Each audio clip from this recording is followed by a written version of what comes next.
The transport ship's engines hummed their final notes as Commander Sarah Chen stepped onto the barren surface of Kepler 442c.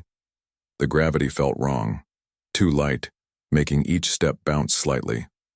Behind her, the ship's bay doors sealed with a mechanical finality that echoed across the empty landscape. "This is your new home, Commander," Captain Voss had said with barely concealed disgust. 6 months minimum. Maybe longer if the Council decides you need more time to think about your actions. Sarah adjusted the straps of her survival pack and watched the transport disappear into the rust-colored sky. The planet stretched endlessly before her, cracked earth, jagged rock formations, and not a single sign of life. The atmospheric readings showed breathable air barely, and water existed somewhere beneath the surface. That was all the Council had promised her. She had been the youngest fleet commander in human history. 3 years ago, she had led the successful defense of the Proxima Centauri colonies against the Zephyrian invasion. The media called her a hero. Politicians used her image in their campaigns. Children wanted to be like her when they grew up. Then came the Titan incident. The memory still burned in her mind. The Galactic Council had ordered her to stand down during the Vegan refugee crisis. Thousands of civilian ships fleeing their dying homeworld, and the Council wanted to turn them away because of resource allocation concerns. Sarah had looked at the sensor readings showing families packed into cargo holds, children dying from malnutrition, and made her choice. She had opened fire on the Council blockade. 27 Council ships destroyed. 0 human casualties. The refugees made it safely to New Geneva. Sarah had saved 8,000 lives and been court-martialed for it. Treasonous disregard for chain of command, the charges read. Unprovoked aggression against Allied forces. The fact that those Allied forces had been pointing weapons at refugee ships carrying children somehow didn't matter to the tribunal. They could have executed her. Instead, they chose exile. Drop her on a dead world and let the isolation drive her insane. Let her think about the consequences of defying the established order. Sarah pulled out her scanner and began mapping the immediate area. The device beeped softly as it cataloged the mineral composition of the rocks around her. High iron content, traces of rare earth metals, and something else the scanner couldn't identify. She made a mental note to investigate later. The first day was about survival. She found a cave system about 2 kilometers from the landing site. Natural shelter with multiple exits. Her military training kicked in as she established a basic camp, water collection from morning condensation, inventory of her supplies, reconnaissance of the surrounding area. By the 3rd day, she had established a routine. Morning scouting, afternoon resource gathering, evening equipment maintenance. The planet was indeed dead, but it wasn't empty. Vast mineral deposits lay just beneath the surface. The strange readings from her scanner led her to discover veins of an unknown crystalline substance that seemed to store and amplify energy. On the 7th day, she made first contact. The ship appeared without warning, its sleek form materializing from what Sarah had thought was empty sky. Cloaking technology, advanced beyond anything in the human fleet. The vessel landed gracefully near her cave, and Sarah watched from cover as a boarding ramp descended. The aliens that emerged were unlike anything in the galactic databases. Tall, angular beings with skin that shifted color like liquid metal. They moved with purpose, carrying scanning equipment that looked decades ahead of human technology. Sarah stayed hidden and watched. They were surveying the planet, taking samples, making detailed scans of the crystalline deposits she had discovered. Their excitement was obvious even across species barriers. Rapid movements, increased communication. What could only be described as agitation. After 6 hours, they left. But not before Sarah managed to plant one of her military-grade tracking devices on their ship. The signal led to a massive installation on the planet's far side, hidden in a canyon system that natural atmospheric interference had concealed from orbital scans. Sarah spent the next 3 weeks making her way there on foot, living off emergency rations and whatever water she could find. What she discovered changed everything. The installation was a mining operation, but not for the minerals she had found. The aliens were extracting something from the planet's core, something that made their ships move faster, their weapons hit harder, their shields hold longer. The crystalline substance was just a byproduct, but even that was more advanced than anything the human fleet possessed. More disturbing was what she found in their communication logs. partially decoded using her military intelligence training, references to the upcoming cleansing, elimination of inferior species, and coordinates for every major human colony. The aliens weren't just mining this world. They were preparing for war. Sarah spent the next month learning everything she could about their operation. Guard rotations, shift changes, equipment locations, communication protocols. Her military training served her well. These aliens had never fought humans before, never faced someone trained in asymmetric warfare. The attack came at dawn on her 63rd day of exile. She had rigged the crystalline deposits with her emergency explosives, understanding now that the energy-amplifying properties would turn each charge into something far more destructive. The aliens' morning shift had just begun when the first explosion tore through their central processing facility. Sarah moved like smoke through their installation, using confusion and fear as weapons. Their advanced technology meant nothing when she could appear anywhere, strike without warning, vanish before they could respond. Her military sidearm, loaded with ammunition designed to penetrate starship hulls, cut through their personal shields like paper. By evening, the installation was in ruins. 17 alien soldiers dead, their mining equipment destroyed, their communication array broadcasting nothing but static. Sarah stood in the wreckage, covered in dust and alien blood, holding their command staff's personal communicator. She activated the device and sent a message on all frequencies. "This is Commander Sarah Chen of the Human Colonial Fleet. Any hostile forces operating in human space have 72 hours to withdraw. This planet is now under human protection. Consider this your only warning." Then she began salvaging their technology, learning their weapons, and planning her next move. The Council had exiled her to a dead world, expecting her to break. Instead, she had found an enemy they didn't know existed, technology they couldn't imagine, and a war they weren't prepared to fight. The planet wasn't dead anymore. It was armed. Sarah spent the next 2 weeks learning to operate alien technology through trial and error. The beings she had fought called themselves the Hegemony, according to their data files. Their weapons operated on principles that human science barely understood: energy manipulation at the quantum level, matter conversion, gravitational field control. The most valuable discovery was their communication array. Even damaged, it could reach across star systems instantly, bypassing the usual limitations of faster-than-light communication.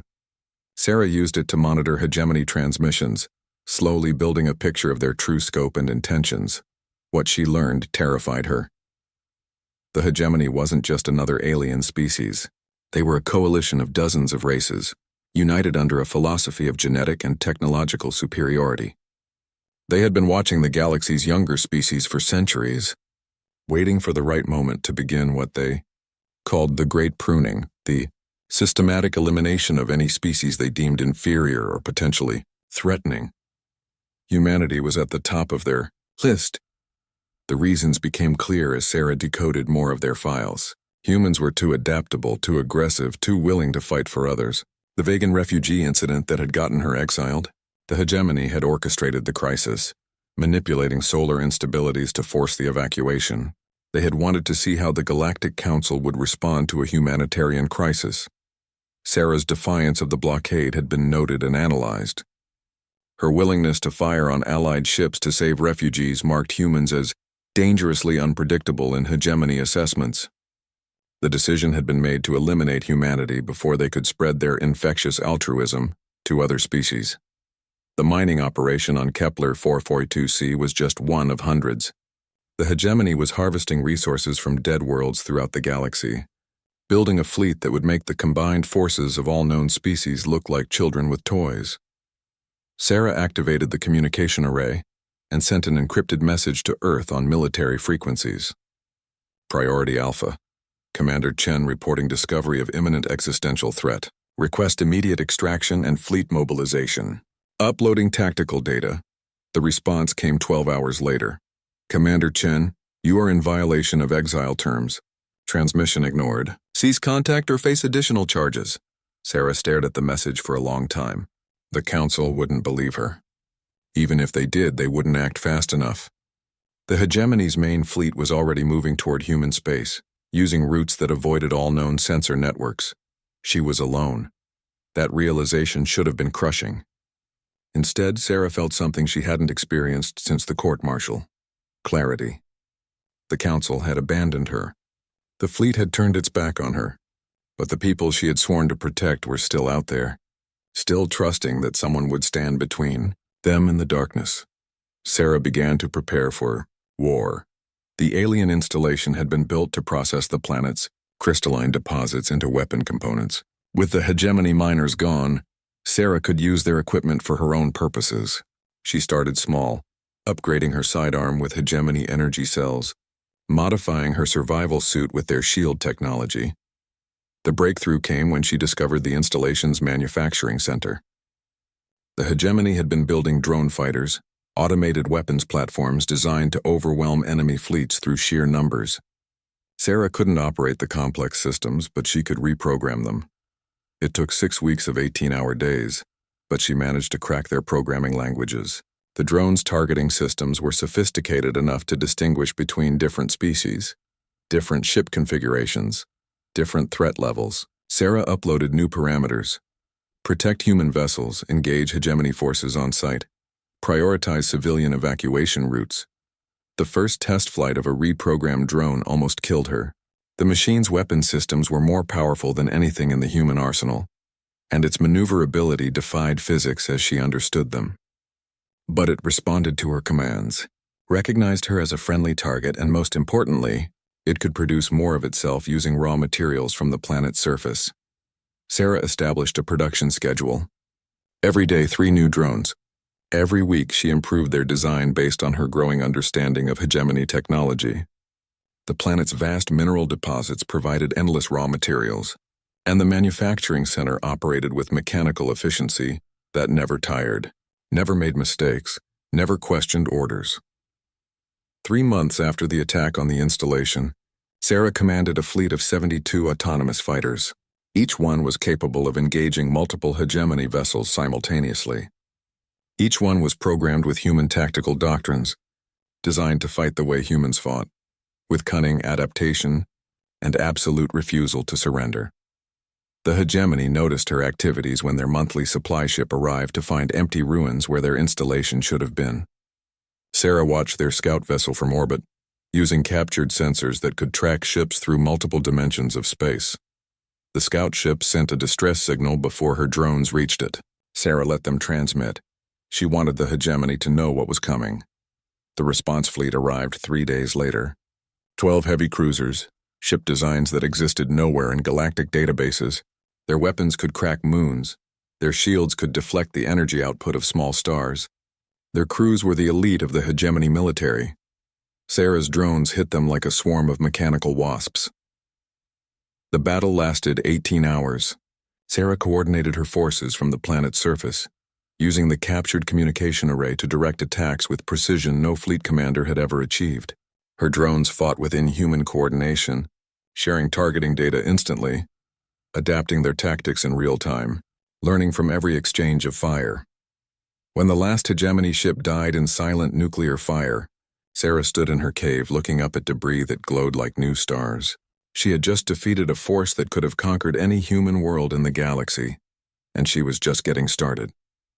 The drones brought back intact hegemony technology, weapons, engines, shield generators, computer cores filled with tactical data. Sarah expanded her manufacturing capabilities, reverse-engineered their most advanced systems, and began building something the galaxy had never seen, not just a fleet, an army. Every day brought new designs, new capabilities, new ways to turn hegemony technology against its creators. Sarah created variations, stealth drones that could infiltrate enemy formations, heavy assault units that could engage capital ships single-handedly, support craft that could repair and resupply other units in the field. 6 months after her exile began, Sarah stood in the command center she had built from salvaged alien technology. Banks of monitors showed her expanding fleet, 3,000 autonomous fighters, each one more advanced than the best ships in the human navy. But the real breakthrough wasn't technological. It was strategic. Sarah had cracked the hegemony's command structure, learned their patrol routes, identified their key installations. She knew where they were going to strike first, New Geneva, the world where the Vegan refugees had settled. The hegemony wanted to make an example, to show the galaxy what happened to species that defied the natural order. Sarah programmed her final message to Earth and launched it on every frequency she could access. This is Commander Sarah Chen. The hegemony is coming. Evacuation of New Geneva must begin immediately. I am moving to intercept their advance fleet. Tell the refugees that someone kept faith. Then, she activated her fleet and prepared to do what she had been trained. For since the Academy, stand between innocent people and those who would harm them. The planet that had been meant as her grave was now her fortress. The exile that was supposed to break her had forged her into something new. The hegemony was about to learn why you should never corner a human with nothing left to lose. The hegemony's advance fleet was a thing of terrible beauty. Sarah watched them approach through sensors that could perceive reality across dimensions humans hadn't known existed. 47 capital ships, each one larger than Earth's largest city, their hulls gleaming with energy fields that could deflect weapons powerful enough to shatter asteroids. They moved in perfect formation through hyperspace, following routes that avoided every known sensor network in the galaxy. The hegemony had been planning this attack for decades, studying human defensive patterns, identifying weaknesses, calculating exactly how to strike for maximum psychological impact. Sarah's fleet met them 3 light years from New Geneva. The initial engagement lasted exactly 47 seconds. Sarah's drones materialized from hyperspace like ghosts, their attack perfectly coordinated. They struck the hegemony formation from 17 different vectors simultaneously, targeting shield generators with surgical precision. The aliens had never fought an enemy that could think as fast as their computers. Sarah's consciousness was distributed across her entire fleet through quantum-linked communication arrays she had reverse-engineered from captured technology. Every drone was an extension of her will, every weapon an extension of her hand. Admiral Kethvar, commanding the hegemony fleet from his flagship Dominion's Edge, watched his tactical displays with growing alarm. The attacking force showed no standard formation patterns, no predictable behaviors, no exploitable weaknesses. It was as if he was fighting a single entity with 1,000 bodies. Analysis, he demanded from his tactical officer. Sir, the attackers are using technology based on our own designs but modified beyond recognition. Their coordination protocols suggest a centralized command intelligence, but our sensors cannot locate a command ship. Kethvar had conquered 17 species in his long career. He understood warfare in all its forms: fleet engagements, planetary assaults, siege tactics, guerrilla operations. But this was something new, something that fought like the legendary human warriors his intelligence files described, but with capabilities that exceeded anything in those reports. Sarah felt the alien admiral's confusion through intercepted communications. She had studied hegemony tactical doctrine for months, learning their patterns, understanding their assumptions. They expected enemies to fight like they did: hierarchical command structures, predictable formations, logical strategic objectives. Instead, Sarah fought like humanity had always fought, with improvisation, adaptation, and complete disregard for conventional wisdom. Her drones scattered when the hegemony ships returned fire, their weapons cutting through space where her forces had been microseconds before. The aliens' targeting systems couldn't track opponents that moved like schools of fish, coordinating through instinct rather than rigid programming.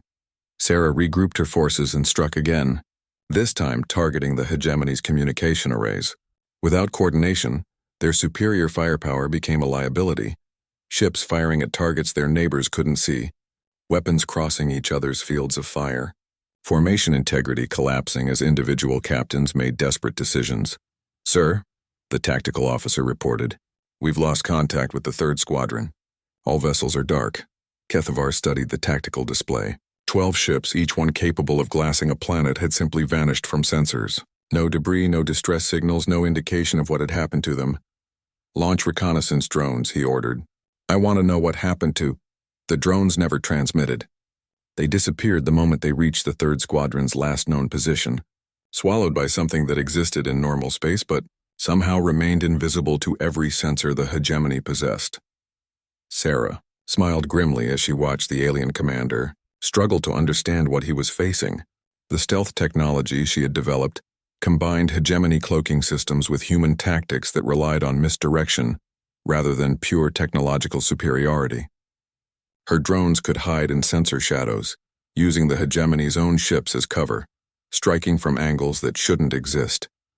The battle continued for 8 hours. Sarah's forces gave ground slowly, drawing the hegemony fleet deeper into the engagement zone.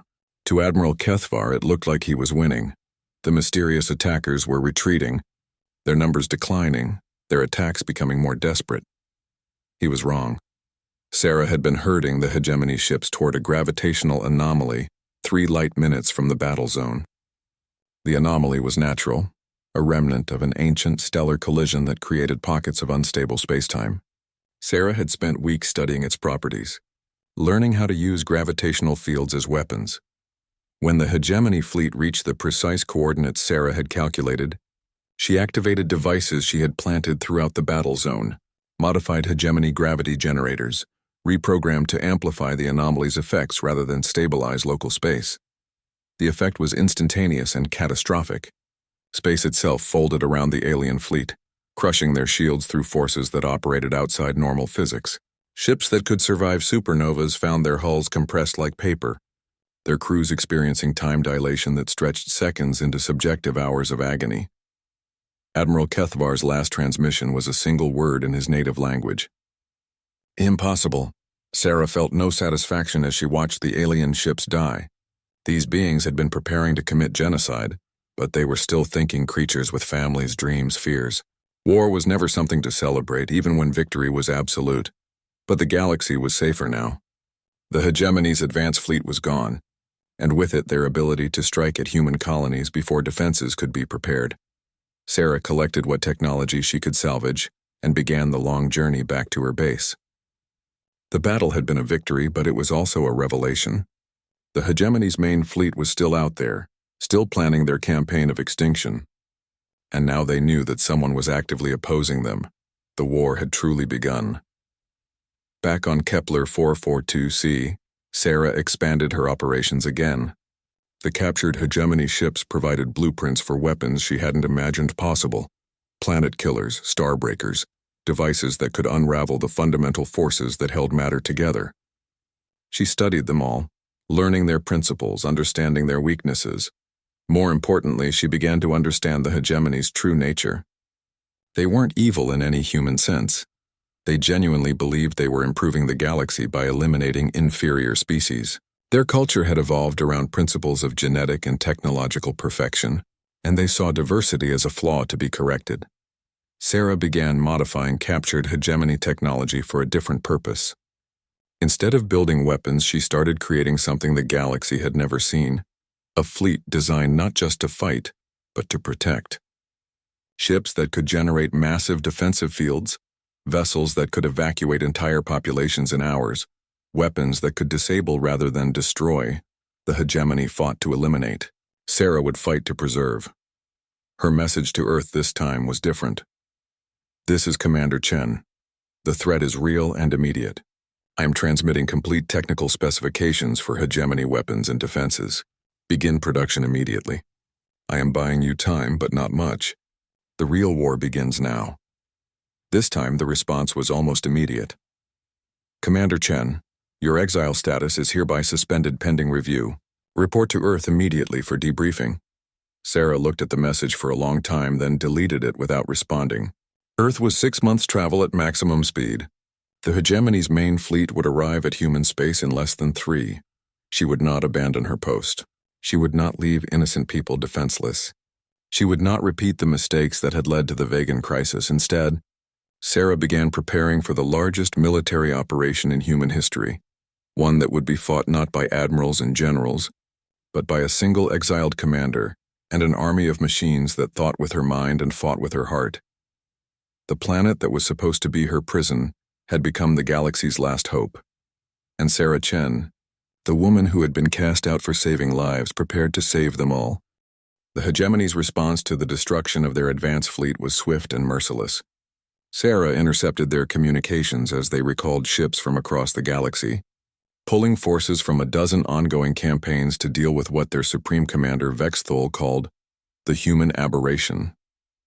Sarah had never heard of Vexthul before capturing the hegemony databases, but his reputation was legendary among the coalition species. He had personally overseen the extinction of 8 civilizations, each campaign executed with mathematical precision. His flagship, the Absolute Zero, was a mobile fortress the size of a small moon. Equipped with weapons that could sterilize entire star systems, he was coming to human space with 300 capital ships and enough firepower to reduce Earth to cosmic dust. Sarah had 6 weeks to prepare.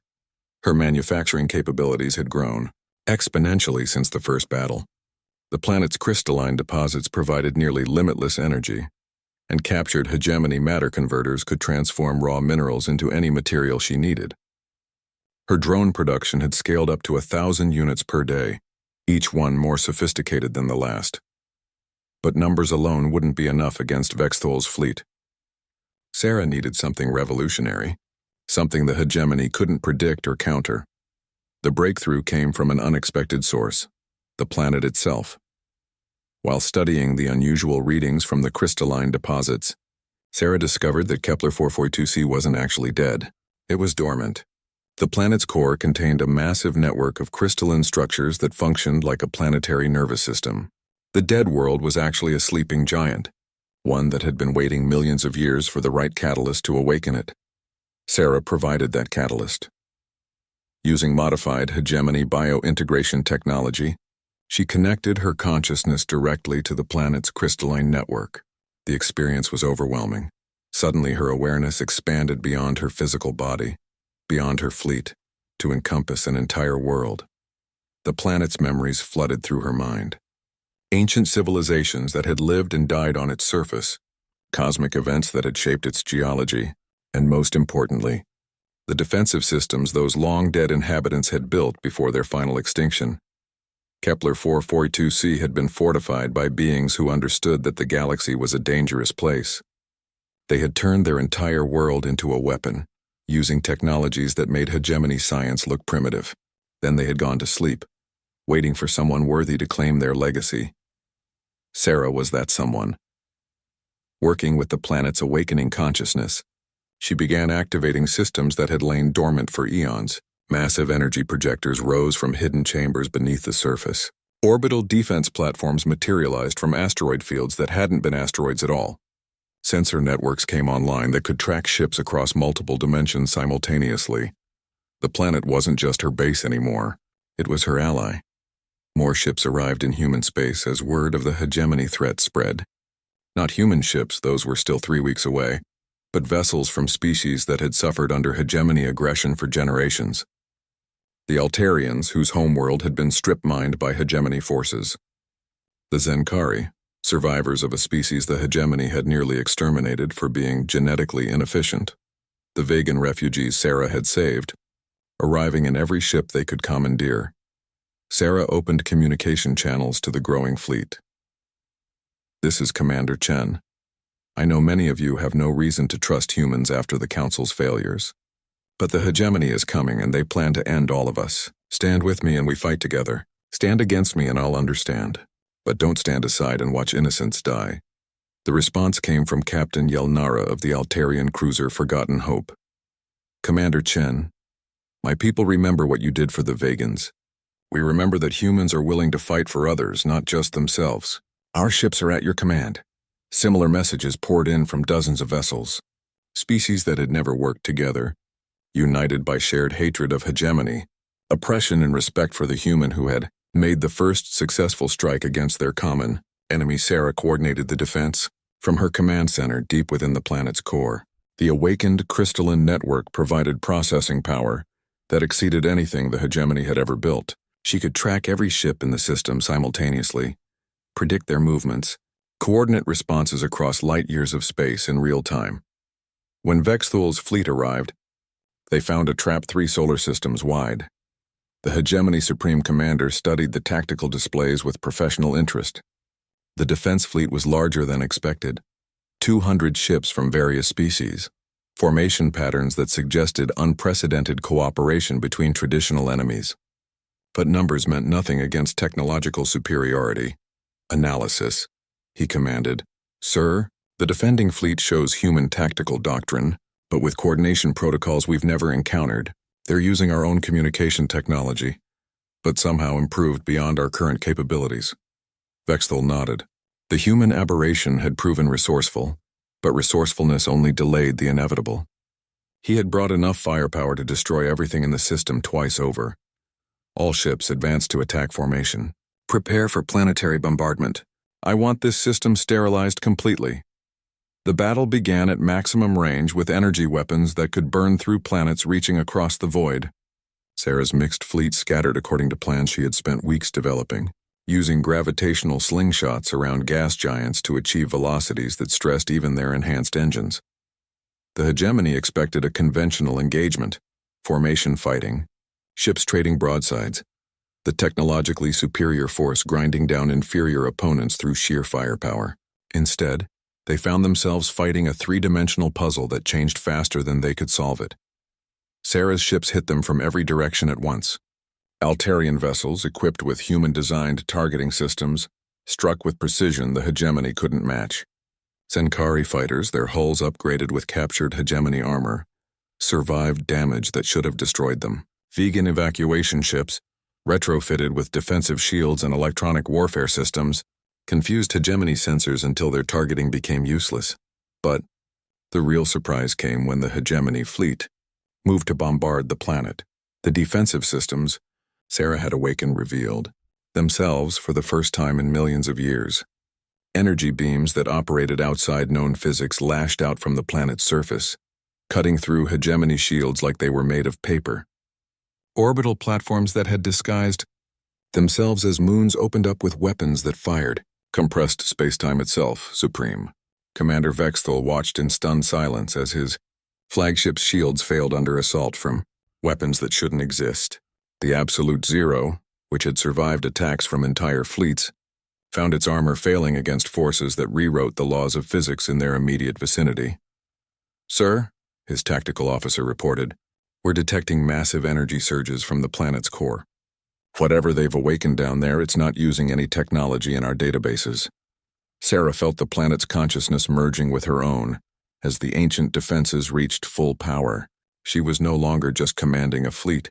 She was wielding the accumulated defensive might of a civilization that had prepared for this exact scenario millions of years ago. The tide of battle turned in minutes. Hegemony ships that had seemed invincible found themselves outgunned by technology they couldn't understand, outmaneuvered by tactics they couldn't predict, outfought by an enemy that refused to play by their rules. But Vexthal wasn't finished. As his fleet crumbled around him, he made a decision that defined him as a true military leader. If he couldn't win, he would ensure his enemy couldn't either. The Absolute Zero's core began to overload. Not accidentally, deliberately. Vexthal was turning his flagship into a weapon that would destroy everything within 3 light years, including the planet that had become the center of resistance against hegemony expansion. Sarah detected the energy buildup with minutes to spare. The explosion would kill everyone in the system, her allies, her enemies, and the innocent civilians on colonies throughout the region. She had one chance to stop it, but it would require her to do something no human had ever attempted: merge completely with an alien planetary consciousness and trust it with not just her life, but her humanity itself. Sarah made her choice without hesitation. If the cost of saving lives was losing herself, she would pay it gladly. The planet accepted her sacrifice with ancient gratitude and turned both their combined will toward stopping an explosion that could reshape local space. The moment Sarah's consciousness fully merged with the planet, she ceased to be entirely human. Her awareness expanded across dimensions she couldn't have imagined. Her perception stretched through time and space in ways that redefined existence itself. She could see the universe as the ancient civilization had seen it, not as separate objects moving through empty void, but as a vast interconnected web of energy and matter and consciousness. And in that expanded awareness, she could see exactly how to stop Vexthal's final gambit. The Absolute Zero's core overload was designed to create a cascade failure that would turn local space into a temporary black hole. The explosion would consume everything within 3 light years before reality reasserted itself and collapsed the artificial singularity. It was a weapon of last resort, used by the hegemony only when facing complete defeat. Sarah reached out through the planet's crystalline network and touched the fundamental forces that held matter together. The technology was beyond human understanding, but her merged consciousness grasped concepts that individual minds couldn't process. She began to weave a containment field around the overloading flagship, not made of energy or matter, but of manipulated space-time itself. Vexthal felt his ship being enclosed in something that his sensors couldn't detect or define. The tactical displays showed normal space around the absolute zero, but his crew reported that nothing, not communications, not sensors, not even light itself, could pass through the invisible barrier surrounding them. "Status report," he demanded. "Sir, we appear to be isolated from the rest of the fleet. The core overload is continuing as planned, but we're detecting space-time distortions that suggest the explosion will be contained to our immediate vicinity." Vexthal stared at the impossible readings. The human aberration had somehow learned to manipulate the building blocks of reality itself. In his long career, he had conquered species with technology beyond hegemony understanding, but this was different. This was using the universe as a tool. "Sir," his communications officer added quietly, "we're receiving a transmission on emergency frequencies. It's from the planet." On screen, Sarah's image appeared on the bridge displays, but she looked different now. Her eyes held depths that seemed to reflect stellar distances, and when she spoke, her voice carried harmonics that suggested vast spaces and ancient wisdom. "Supreme Commander Vexthal," she said, "your ship is contained within a pocket of folded spacetime. The explosion will harm no one but yourselves. Your fleet is defeated, your crews are surrendering, and your crusade against inferior species ends here." Vexthal studied the figure on his screen. This was no longer entirely the human commander who had begun this impossible campaign. Something had changed, something that made his species' most advanced sensors register her as a natural force rather than a living being. "What are you?" he asked. "I am what humans become when they have something worth protecting and the power to protect it," Sarah replied. "I am what your people fear most, evolution beyond your ability to control or predict." The Supreme Commander nodded slowly. He was a warrior, and he recognized defeat when it stared him in the face. But he was also curious about this enemy who had rewritten the rules of warfare. "If you release us," he said, "my people will return. We will study what you've become, learn to counter it, and the war will continue until one of our species is extinct." Sarah's expression never changed. "No, they won't." Through the planet's sensor network, she showed Vexthal what had happened to his fleet while they spoke. Every hegemony ship in the system had been disabled, their crews taken prisoner by Sarah's allied forces. But that wasn't the crucial information. The crucial information was what had happened throughout hegemony space during the battle. Sarah had used the planet's ancient communication systems to broadcast everything: the battle, the technology, the tactical data, the strategic implications, to resistance movements throughout the galaxy. Species that had hidden from hegemony expansion for generations now knew that their oppressors could be defeated. Worlds that had submitted to hegemony rule were rising in rebellion. The coalition that had held the galaxy in fear for centuries was crumbling as its subjects realized that the superior beings who ruled them were neither superior nor invincible. "Your empire is falling," Sarah told him. "Not because I destroyed it, but because I proved it could be destroyed. Your people will spend the next century fighting brushfire wars throughout your former territory. You won't have time to threaten human space again." Vexthal absorbed this information with the calm of a professional military commander. His species had always known that their expansion would eventually trigger this kind of response. They had simply believed they would be strong enough to crush any rebellion before it could spread. They had been wrong. "What happens to my crew?" he asked. "They will be repatriated to hegemony space with a message for your government. The message is simple: stay in your own territory, pursue your own development, but leave other species alone. The galaxy is large enough for all of us. And if we refuse?"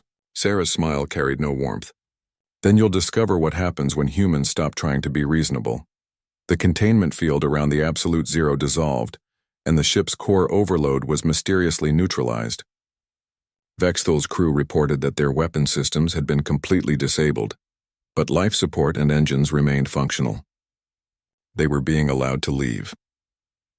As the hegemony survivors departed the system, Sarah began the delicate process of separating her consciousness from the planet's network. The merge had changed her fundamentally. She could still access the ancient defenses when needed, But she was also still recognizably human. The cost of the victory became apparent as she returned to her individual awareness. The strain of wielding power beyond human comprehension had aged her in ways that couldn't be measured in time. Her hair had gone completely white. Her hands showed lines that spoke of centuries rather than decades, and her eyes held the weight of civilizations. But she was alive, she was human, and the galaxy was safe. The aftermath of the battle brought changes that rippled across known space.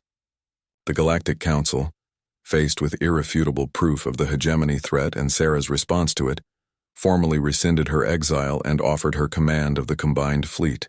She declined politely, choosing instead to remain on Kepler 442c as its guardian.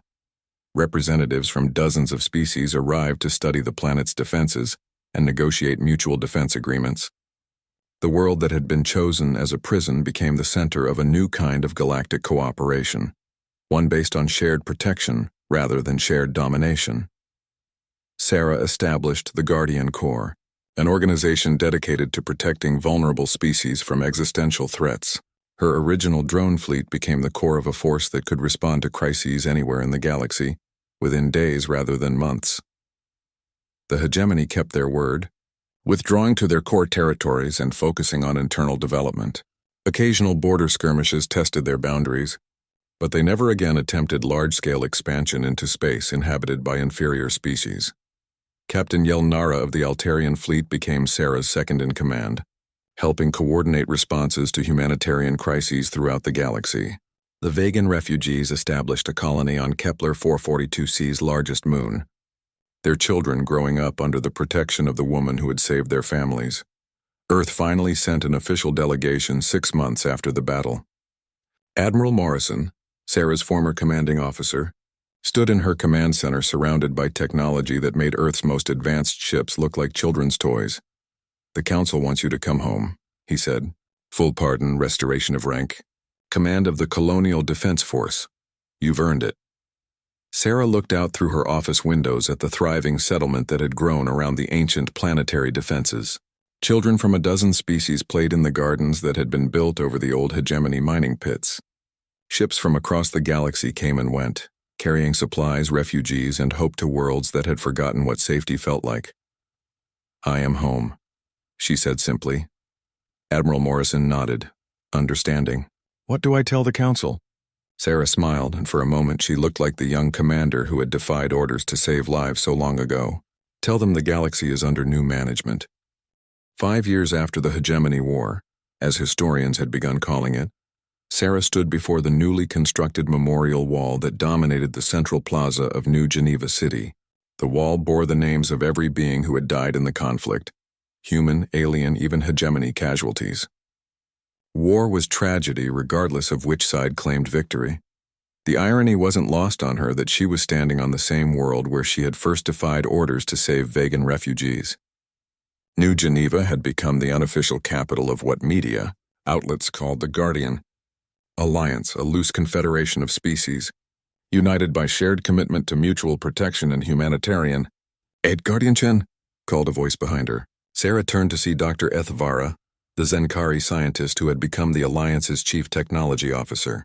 Her species' natural longevity meant she had personally witnessed 3 separate hegemony attempts to exterminate her people, making her one of the few beings alive who understood the true scope of what Sarah had prevented. "Just Sarah." "Please," she replied, as she always did. Titles felt wrong when she remembered the isolation of those first days on Kepler 442c. "The new recruits have completed their basic training," Ethvara reported. Class 2187 includes candidates from 18 different species. The youngest is barely 17 standard years, the oldest is over 300. "They're all eager to serve," Sarah nodded. The Guardian Corps had grown far beyond her original vision. What had started as a single human with captured alien technology had evolved into a multi-species organization with bases throughout the galaxy. They responded to natural disasters, evacuated populations from dying worlds, defended colonies from pirates and raiders, and maintained the peace that had emerged from the hegemony's defeat. "How are the integration protocols working?" Sarah asked. "Better than expected. The human concept of duty before species has proven surprisingly popular among younger generations." Your people's tendency to fight for abstract principles rather than tribal interests seems to be infectious. Sarah smiled at that. Humans had always been awed by galactic standards, willing to die for strangers, to sacrifice for ideals, to choose principles over profit. The hegemony had seen these traits as weaknesses to be exploited. The Guardian Alliance saw them as strengths to be shared. They walked together toward the command center, passing gardens where children from dozens of worlds played games that combined traditions from their various homeworlds. Sarah paused to watch a group of young Altarians teaching human children their species' traditional songs, while nearby, vegan adolescents showed their earthborn friends how to cultivate crystalline plants that sang in harmonies no human ear could detect naturally. Status report from the outer sectors? Sarah asked, all quiet. The hegemony has maintained their withdrawal to core systems. Our monitoring stations report standard patrol activities but no military buildup. It appears they've truly committed to internal development rather than expansion. And the other situations? The Rigel system evacuation is proceeding ahead of schedule. Their star's instability was worse than initial surveys indicated, but we'll have all inhabited worlds emptied 6 months before the supernova. The Tau Ceti colony plague has been contained. Dr. Yelkari's medical team successfully synthesized a cure using hegemony biointegration technology. And the mining dispute in the Vega sector has been resolved through arbitration. Sarah felt a familiar weight settle on her shoulders. Every crisis resolved meant dozens more that would arise. The galaxy was vast, full of dangers both natural and artificial. Species still fought over resources, territory, ideology. Pirates raided shipping lanes. Terrorists targeted civilian populations. Natural disasters destroyed entire civilizations. But now there was always someone willing to help.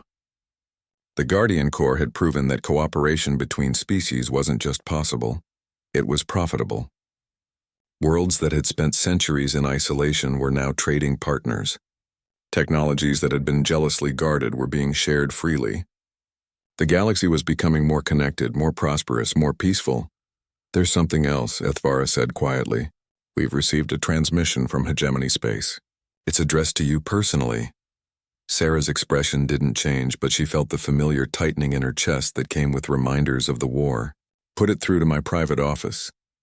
20 minutes later, Sarah sat alone watching a recorded message from someone she had hoped never to see again. Supreme Commander Vexthul appeared on her screen, but he looked different. Older certainly, but also somehow diminished. The absolute confidence that had defined him during their last meeting was gone, replaced by something that might have been uncertainty. Guardian Chen, he began, using her new title with what sounded like genuine respect. I hope this message finds you well. I am transmitting from the Hegemony Council chambers, where I now serve as Minister of External Relations. Your prediction about our empire's future proved accurate. We have spent the last 5 years fighting rebellions throughout our former territory. Not military rebellions, we could have crushed those. Philosophical rebellions. Our subject species have rejected our core beliefs about genetic and technological superiority. The alien commander paused, and Sarah could see him struggling with concepts that challenged everything his people had believed for millennia. Our philosophers and scientists have been studying the data from our conflict. They are beginning to understand what you demonstrated during the war. That diversity is not weakness to be eliminated, but strength to be cultivated. That cooperation between different species creates capabilities that none possess individually, that the universe is large enough for many different approaches to existence. Vexthul looked directly into the camera, and Sarah was surprised to see something that looked like regret in his alien features. The Hegemony Council has voted to request formal diplomatic relations with the Guardian Alliance. We offer technology sharing, mutual defense agreements, and participation in your humanitarian missions. We understand if you refuse. Our past actions have earned distrust. But we hope that the beings who showed mercy to a defeated enemy might also show patience to a former enemy, seeking redemption. The message ended with coordinates for a proposed meeting location, neutral space, heavily monitored by Guardian stations. Sarah stared at the blank screen for several minutes, processing the implications. Her first instinct was suspicion. The Hegemony had built their entire civilization around the belief that other species were inferior. Could they really change so fundamentally in just 5 years? Her second thought was more pragmatic. The Hegemony controlled vast territories and commanded technologies that could revolutionize Guardian operations. If they were genuinely interested in cooperation, The Alliance could help billions of beings throughout their former empire. Her third thought was the most human. Everyone deserved a chance at redemption. Sarah activated her communication system and sent a message to the Guardian Council, requesting an emergency session to discuss the hegemony proposal. Then she leaned back in her chair and thought about how far they had all come. 6 years ago, she had been exiled to a dead world for the crime of saving lives. Now she commanded the most powerful peacekeeping force in galactic history, operated from a planet that had become a symbol of hope throughout known space, and had just received a request for cooperation from the very enemies who had once sought to exterminate her species. The dead world bore a flag now, not of conquest but of service. The Guardian Corps banner flew above installations throughout the galaxy, marking places where beings could find help regardless of their species, their politics, or their past. And the kill count? That had stopped climbing the day Sarah chose to show mercy to defeated enemies. Sarah opened a secure channel to the Guardian Council and began composing her recommendation. The hegemony had asked for a chance to prove they could change. In her opinion, the Alliance should give them that chance, after all. If humans had learned anything from their expansion into the galaxy, it was that the best way to create lasting peace was to help former enemies become allies. The dead world had taught her many things during those first terrible months of exile. But perhaps the most important lesson was that nothing truly dies forever. Not hope, not compassion, not the possibility of redemption, even for those who seem beyond saving. 10 years had passed since the Hegemony War, and Sarah stood in the observation deck of the Guardian flagship Unity, watching the ceremony unfolding in the space before them. Representatives from over 200 species had gathered to witness the signing of the Galactic Cooperation Accord, a document that would formally establish the principles of mutual aid and peaceful coexistence throughout known space. The irony was perfect. The flagship had been built using hegemony technology, crewed by beings from dozens of worlds and commanded by the woman who had once been exiled for refusing to abandon refugees.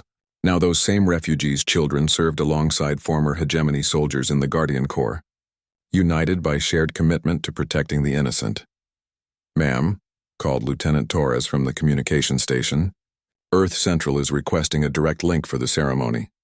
They want you to deliver the opening remarks." Sarah nodded, checking her reflection in the polished metal of the bulkhead. The years had marked her. Her hair was completely silver now, and her face bore lines that spoke of difficult decisions and sleepless nights. But her eyes were clear, and her voice was steady as she activated the ship-wide communication system. "Citizens of the galaxy," she began. 10 years ago, we stood on the brink of extinction. A coalition of species that believed in their own superiority had decided that diversity was a flaw to be corrected, that different ways of thinking and living were threats to be eliminated. They were wrong. The camera feeds showed crowds gathered on hundreds of worlds, beings from every corner of known space watching the ceremony. Children who had been born after the war, who had grown up in a galaxy where cooperation between species was normal rather than miraculous. Today, we celebrate not the defeat of an enemy, but the transformation of enemies into allies. Not the dominance of one way of life, but the recognition that the universe is vast enough for all ways of life. Not the victory of the strong over the weak, but the discovery that we are all stronger when we stand together. Sarah paused, looking out at the assembled fleet. Guardian ships flew alongside vessels from the reformed hegemony, their crews working together on humanitarian missions throughout the galaxy. The sight never failed to amaze her. The document we signed today doesn't create new laws or establish new governments. It simply recognizes what we have already proven to be true, that beings who choose cooperation over conquest, protection over domination, hope over fear can build something greater than any of us could achieve alone.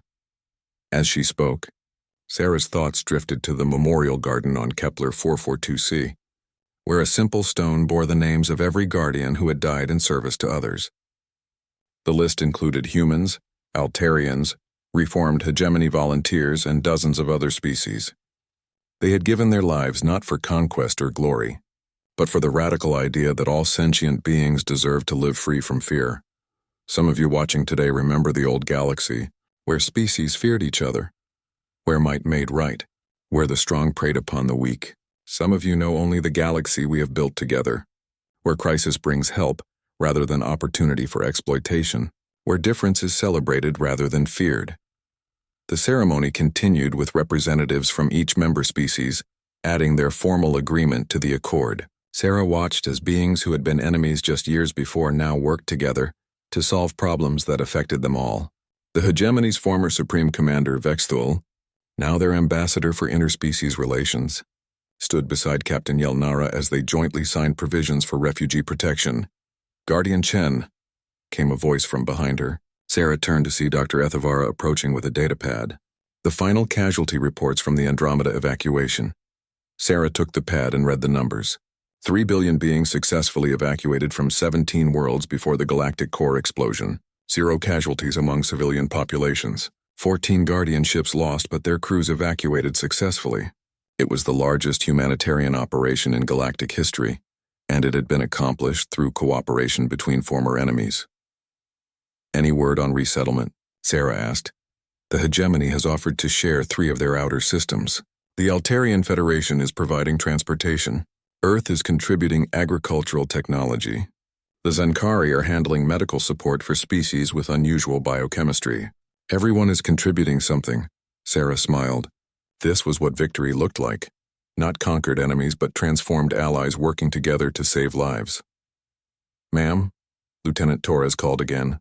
"We're receiving a priority transmission from the Outer Rim. It's from the exploration ship Horizon. They've made contact with a new species." Sarah's expression grew serious. First contact was always delicate, and the galaxy had learned hard lessons about how initial meetings could shape relationships for generations. "Put them through." Captain Rodriguez appeared on the main screen, his excitement obvious despite his professional demeanor. "Guardian Chen, we've encountered a species that calls themselves the Kethmoran.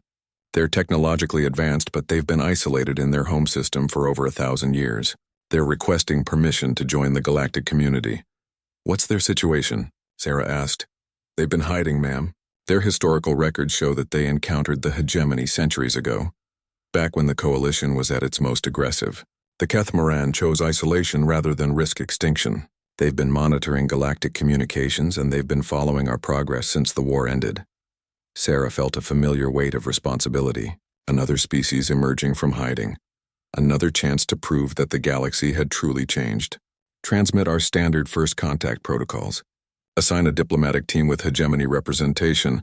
I want them to see that former enemies can work together." "Already done, ma'am." Ambassador Vexthul volunteered personally.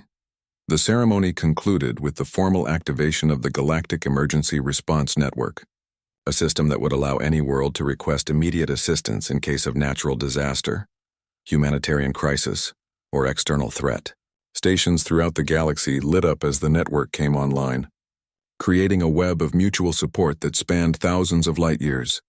As the assembled fleets began to disperse, Sarah remained on the observation deck, watching ships depart for their home systems. Each vessel carried with it the promise that help would come when needed, that no world would face extinction alone, that the strong would protect the weak rather than exploit them. Her reflection was interrupted by the arrival of Admiral Morrison, her old commanding officer who now served as Earth's representative to the Guardian Council. He had aged in the years since their last meeting, but his eyes still held the sharp intelligence that had made him one of Earth's finest military minds. "Hell of a thing. Sarah," he said, joining her at the observation window. "When they exiled you to that dead world, I thought we'd lost the best commander in the fleet. Turns out we'd found something better." "What's that?" Sarah asked.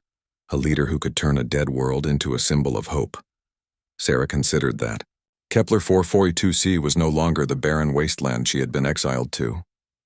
The planet now hosted the Guardian Academy, where beings from across the galaxy came to learn the principles of interspecies cooperation. The ancient crystalline network that had awakened during the war now served as a communication hub, allowing instant coordination of humanitarian efforts throughout known space. "It was never about the world," Sarah said quietly.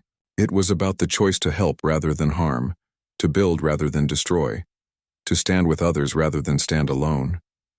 Admiral Morrison nodded. "The Council wanted me to ask, and I know what your answer will be, but they wanted me to ask anyway. Earth is offering you command of the entire Colonial Defense Force, full autonomy, unlimited resources, your choice of assignments." Sarah smiled, the same gentle expression she had given him years before. Tell them thank you, but I already have a job. Guardian of the galaxy? Guardian of the idea that anyone can choose to be better than they were. That enemies can become allies. That the strong can choose to protect rather than dominate. That even dead worlds can bloom if someone's willing to tend them. As the Unity began its journey back to Kepler 442c, Sarah remained at the observation window, watching the stars. Somewhere out there, the Kethmaran were preparing to emerge from centuries of hiding. Somewhere else, Guardian ships were rushing to aid colonies threatened by natural disasters. Throughout the galaxy, beings who had once feared each other were learning to work together. The dead world where she had been exiled bore more than a flag now. It bore a testament to the power of choosing hope over despair, cooperation over conflict, love over fear. And the kill count? That had been replaced by something far more meaningful. A count of lives saved, worlds protected, species brought together in peace. Sarah Chen had been exiled as punishment for saving lives. She had transformed that punishment into a gift not just to herself, but to an entire galaxy that had learned the difference between conquest and protection. Between dominance and service, the dead world lived. The exile had become a guardian, and the galaxy would never be the same. In the end, that was the most human thing of all, the refusal to accept that anything was truly hopeless, the determination to find light in the darkest places, and the unshakable belief that tomorrow could always be better than today.